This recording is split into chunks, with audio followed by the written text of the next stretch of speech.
Carl Carmer is a well-known author who once lived in the Octagon House in Irvington from 1946 until his death in 1976. He loved the idea of ghosts.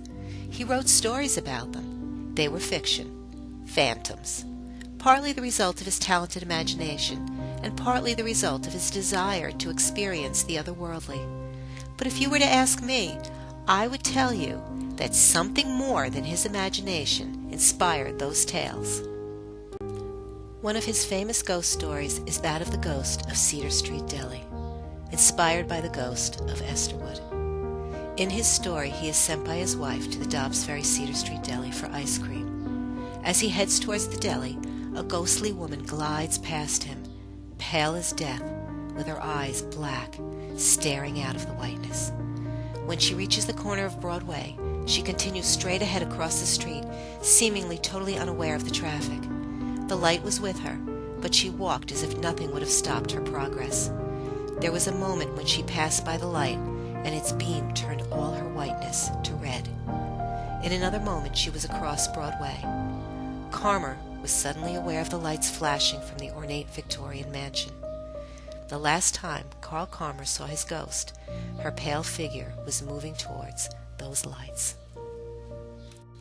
A Mr. James McComb met and courted his first love, Esther Wood. When he asked for her hand in marriage, he was refused. Esther's father felt him to be an unsuitable suitor, and that was the end of the courtship. Eli Whitney's invention of the cotton gin improved cotton processing, but not the baling. It is said that Mr. McComb was a frugal Scot and was determined to improve the baling process. He invented what he called the arrow tying machine, now referred to as the Macomber. Mr. James McComb became a wealthy man. James married Fanny Rain, had 3 daughters, and then a son. Fanny died in 1874, only 2 months after their son was born. James reunited with his first love, Esther Wood. Now found to be quite suitable, James married Esther in 1876 with her father's blessings.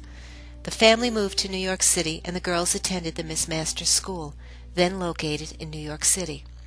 When the school moved to Dobbs Ferry, James McComb purchased the adjoining property of 23 acres and residence from a Dr. Ryder so the girls could easily continue their studies. He immediately began to add on to the building. There is a well-known story of Esther Wood's English octagon desk. An octagon library was added to house the desk. Now the library stood out in a horrible contrast to the rest of the house. There was only one thing left to do. Their home was divided into 3 sections, rolled down the driveway, and created 3 new homes, found today near the entry of Clinton Avenue. The octagonal library remained, and from it, construction of the new Estherwood began in 1894. The mansion was completed in 1895, and it was the country residence of the family. These were happy times for the McComb family. Esther loved James's children as if they were her very own. James died in March of 1901, and Esther died 13 months later. Eventually, the Masters School purchased the estate. The mansion served as a girls' dormitory into the 70s and is currently used for faculty housing. The first floor was made available for all types of events. There are all sorts of tales floating around about the ghost of Esther Wood. Some say James strayed and Esther, distraught, hung herself. Not true. Some say parties could be heard into the night long after the place was abandoned, with no signs of life the following day. Not true. The tales have been sorted, and the truth is simple. Esther died of a broken heart after her husband's death. She so loved her family and her life with James that she still wanders the mansions and grounds, unable to let go of the past she cherished. One evening, a young girl was driving down Clinton Avenue when she saw a woman in white by the side of the road, just below Masters School. She had a foggy appearance, and the girl wondered if the night air was giving her an eerie appearance. The woman didn't appear to be walking. She was just moving. The girl turned the car around and headed back up the road to see if the woman needed assistance. She was gone.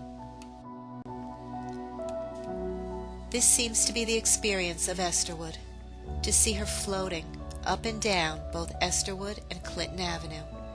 It's been said that every 2 years or so, the ghost of Estherwood can be seen making her rounds.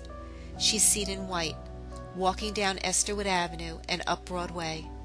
She heads up Clinton Avenue and enters the house. Lights are seen flashing in the corner bedroom windows. It's as if Esther were checking in on her girls, whom she loved. She descends the stairway and retraces her steps back out to the streets. There have also been sightings of Estherwood appearing on Cedar Street and heading up Broadway. While in the 1920s to 30s the sightings were far more common than today, Esther is still known to head home to kiss her daughters goodnight.